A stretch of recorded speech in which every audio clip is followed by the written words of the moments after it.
इन लोगों ने प्लान बना करके यहूदियों को लाके फलस्तीन में जगह दी। मैं कहता हूँ ये भी बहुत बड़ी बेईमानी है दुनिया की। मारा था जर्मनी के हिटलर ने, मुत्तहिदा फौज में अमेरिका, रूस, फ्रांस, ये सारे लोग एक तरफ थे। ये लोग कामयाब हुए। हिटलर जर्मनी का था, वो हिटलर हारा। जब हारा तो तुम उसी इलाके में एक एरिया खास कर देते हो, कहते यहूदियों का ये मुल्क होगा, तब इंसाफ समझा जाता। इंडोनेशिया के अंदर तैमूर का जो इलाका है जहां ईसाई आबादी है, वो सब इंडोनेशिया के अंदर था। लेकिन वहां तुमने यही कहा कि हमको तकलीफ होती है, परेशानी होती है, तो वो इलाका तुम्हारे लिए खास कर दिया इन यूरोपीय लोगों ने। मारा हिटलर ने, जर्मनी के लोगों ने। फलस्तीन के लोगों ने क्या कसूर किया था? वहां लाके क्यों बसा दिया?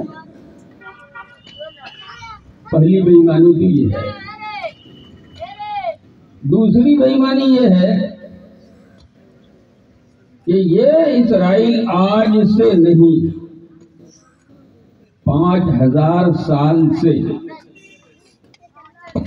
दुनिया की इंतहाई मक्कार, इंतहाई साजिशी, इंतहाई बेरहम कौम है। और अगर इसको ताकत मिले, अगर इसको ताकत मिले तो मैं कहता हूं कि ये जर्मनी को भी अपना गुलाम बनाने से पीछे नहीं हटेंगे, फ्रांस को भी अपना गुलाम बनाने से पीछे नहीं हटेंगे, अमेरिका और ब्रिटेन को भी अपना गुलाम बनाने से पीछे नहीं हटेंगे। उसके पीछे एक वजह है। वजह यह है कि इनका मानना यह है कि हम पूरी सरजमीन पर अल्लाह के सबसे ज्यादा चहीते हैं। हम कितना भी जुर्म कर लें, हमारे किसी जुर्म की अल्लाह की यहाँ कोई पकड़ नहीं होगी।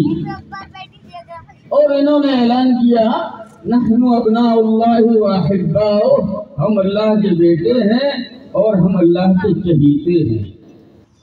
दूसरी जगह कुरान की जुबान में ऐलान किया गया, इनका बयान यहूदियों का, लन तमस्सनन नारु इल्ला अय्यामम मादूदा। पिछले जमाने में हमारे बाप दादा ने थोड़े दिनों के लिए हजरत मूसा अलैहिस्सलाम की मौजूदगी में जो बछड़े को पूजा था, तो अल्लाह को छोड़कर बछड़े की इबादत की थी, वो उतने ही दिनों की सजा हमको होगी, उसके अलावा हमारे किसी जुर्म की कोई पकड़ नहीं होगी। मैं अर्ज करता हूँ ये वही नजरिया है, और शायद यहाँ के ब्राह्मणों ने ये नजरिया वहाँ यहूदियों से लिया है। मनुस्मृति जो लिखी गई वो इसी नजरिए के तहत लिखी गई कि ब्राह्मण कुछ भी करे उसके सारे साफुल माफ। तालियां मत बजाओ। इन्हीं नाचने गाने और तालियां बजाने की वजह से आज पूरी दुनिया में मुसलमान कौम हिजड़ों की फौज बन के रहते हैं।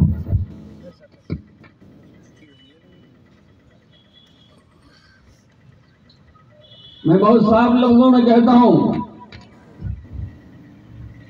मुसलमान जब तक घोड़े की पीठ पर रहे, अल्लाह ने उनको पूरी दुनिया में इज्जत अता फरमाई, उनको सुरखरू किया। लेकिन यही मुसलमान जब घोड़ों की पीठ से उतरकर एसी रूम के अंदर दाखिल हो गए, मुसलमानों की जिल्लत शुरू हो गई। मुसलमान अपने मजहब के एतबार से किसी पर भी जुल्म करना नहीं जानता। मुसलमान जालिम का पंजा मरोड़ने में यकीन रखता है, किसी पे जुल्म उठाने में यकीन नहीं रखता। और इस इंसाफ के पैमाने को हमारे नबी हुजूर अकरम जनाब मोहम्मद रसूलुल्लाह सल्लल्लाहु अलैहि वसल्लम ने बहुत पहले इरशाद फरमाया था, लौ कानत फातिमतु बिन्तु मुहम्मदिन सरक़त लक़ुतिअत यदाहा। अगर मोहम्मद रसूलुल्लाह सल्लल्लाहु अलैहि वसल्लम की बेटी फातिमा भी अगर चोरी करेगी तो फातिमा का हाथ भी काट दिया जाएगा। यहाँ पैमाने अलग हैं। मैंने अर्ज किया कि पूरी दुनिया बेईमान हो चुकी है और उनको न कोई जवाब देने वाला है, न कोई आंखें दिखाने वाला है। मुसलमान अपने अमल से पीछे भागे, मुसलमान ने अपना किरदार छोड़ दिया।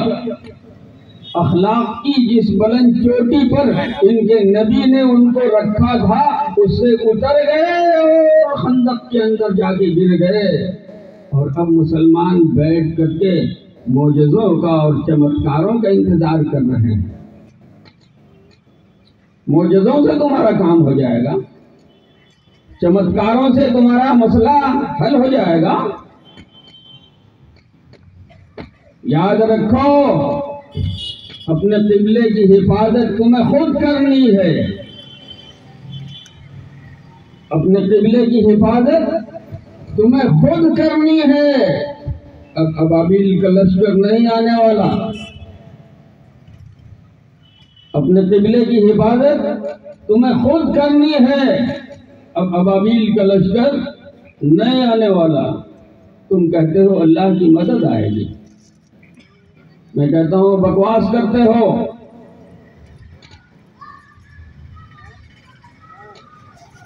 पहले अल्लाह के तमाम कानून पर अमल करो, अल्लाह देखे कि ये मेरे लोग हैं,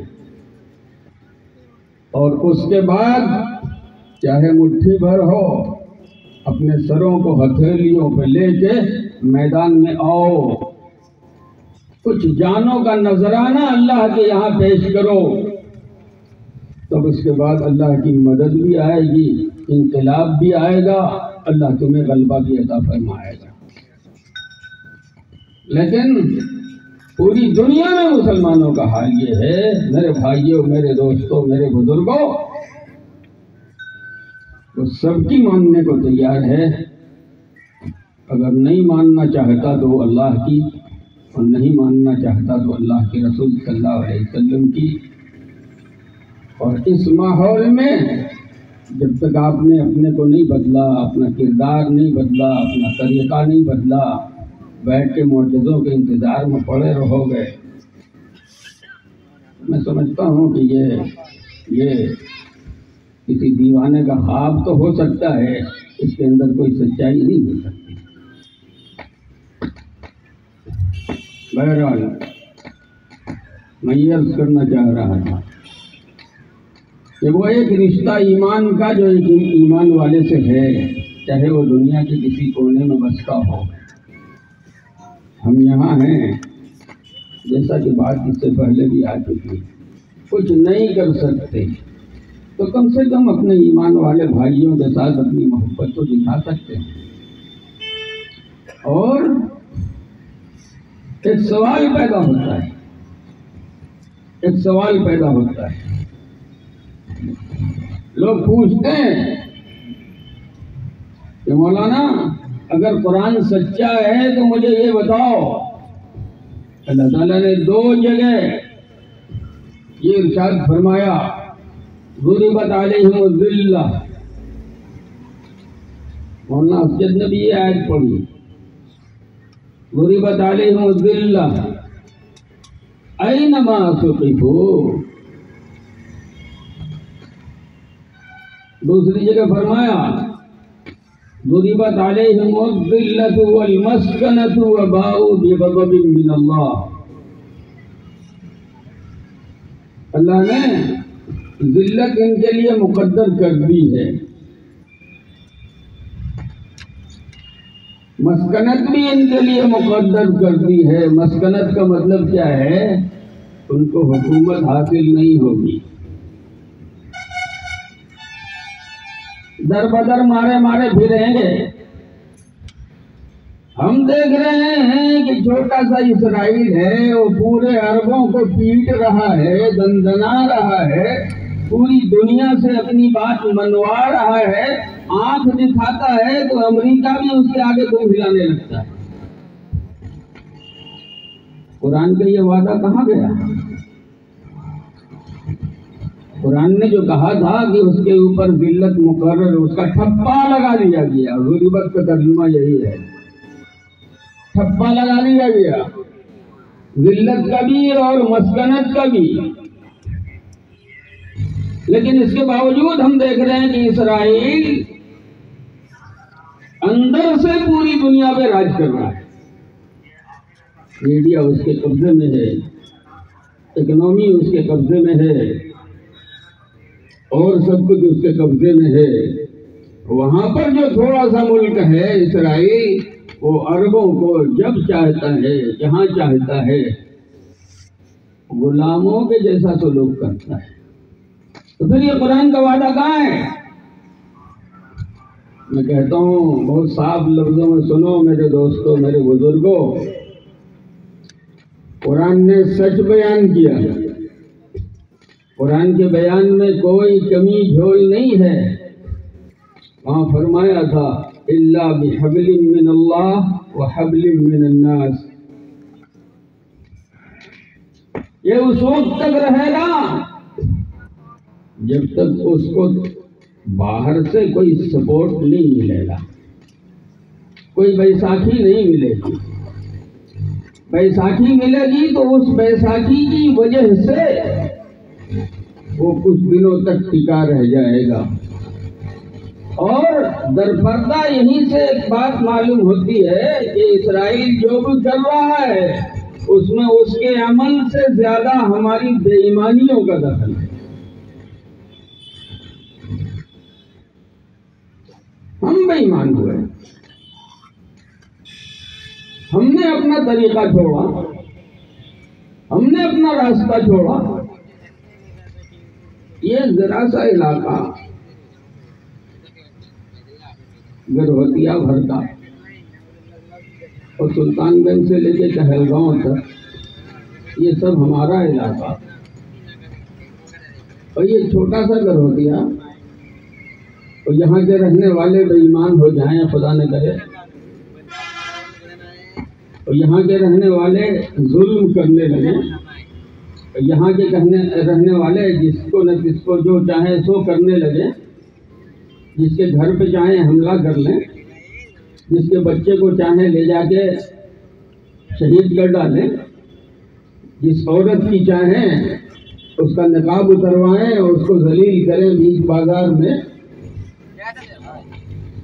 तो ये सारे लोग बैठ करके अगर सिर्फ गर्भवतिया वालों को कोसते रहे तो कोसने से मसला हल नहीं हो जाएगा।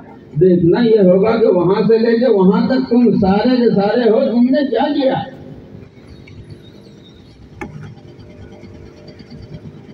मुझको तो बहुत हैरत भी हो रही है,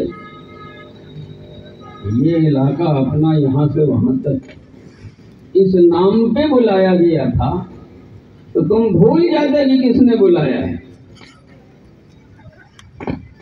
तुम भूल जाते कि किसने आवाज दी है। तुमको सिर्फ ये याद रहना चाहिए कि किस मसले पे हमें पुकारा गया, किस मसले पे हमें दावत दी गई है। और इतने लोग आते कि गर्भवतिया का बाजार तंग हो जाता। तब समझ में आता कि तुम्हारे दिल में वाकई फलस्तीनियों की हमदर्दी है। ईमान को अभी किनारे करो, मैं ईमान की बात नहीं करता। मैं ये कहता हूँ कि अगर ऐसा करते तो समझ में आता कि तुम्हारे दिलों में फलस्तीनियों की कितनी हमदर्दी है।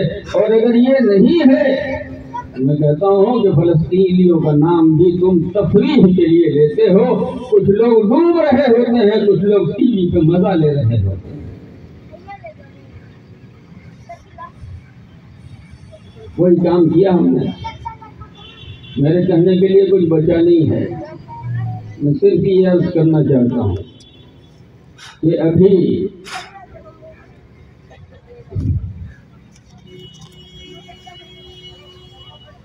जरा किनारे हो जाओ, बाबू किनारे हो जाओ। अब तो यही रह गया है। अब यही रह गया है, कुछ हो कि ना हो फोटो जरूर होना चाहिए, समझा।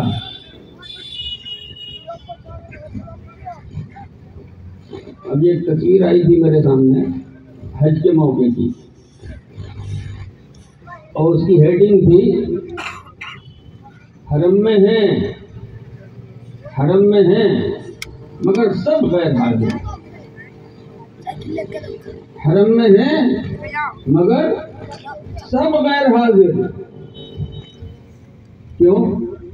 उस फोटो में दिखाया गया था कि काबतुल्लाह के चारों तरफ बैठ खड़े होकर के लोग मोबाइल उठा उठा कर सेल्फी ले रहे हैं। जो हाथ वहां दुआओं के लिए बढ़ना चाहिए था, वहां वो हाथ दुआओं के लिए नहीं बढ़ रहा है, सेल्फी के लिए बढ़ रहा है। और ये जज्बा हो जाए तो तुम क्या समझते हो, दुनिया में इस्राइल को किनारे करो, तुम किसी कौम से जीत नहीं सकते।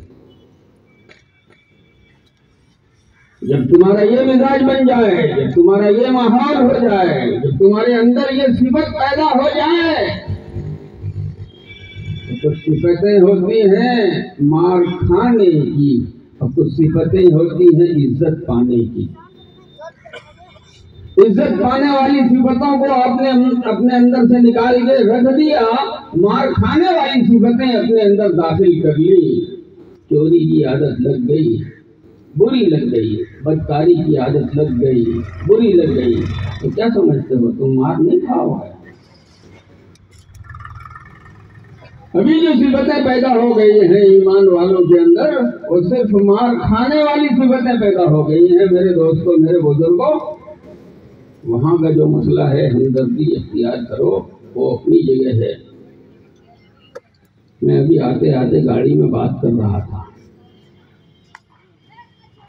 आते आते अभी गाड़ी में बात कर रहा था, ये बहुत उज़्र पेश किया जा सकता है, हम यहाँ हैं, यहाँ से हम क्या कर सकते हैं, न कोई मदद कर सकते हैं, न कोई और कुछ कर सकते हैं। मैं कहता हूँ ये उज़्र तुम्हारा सही भी है, लेकिन बिल्कुल गलत है।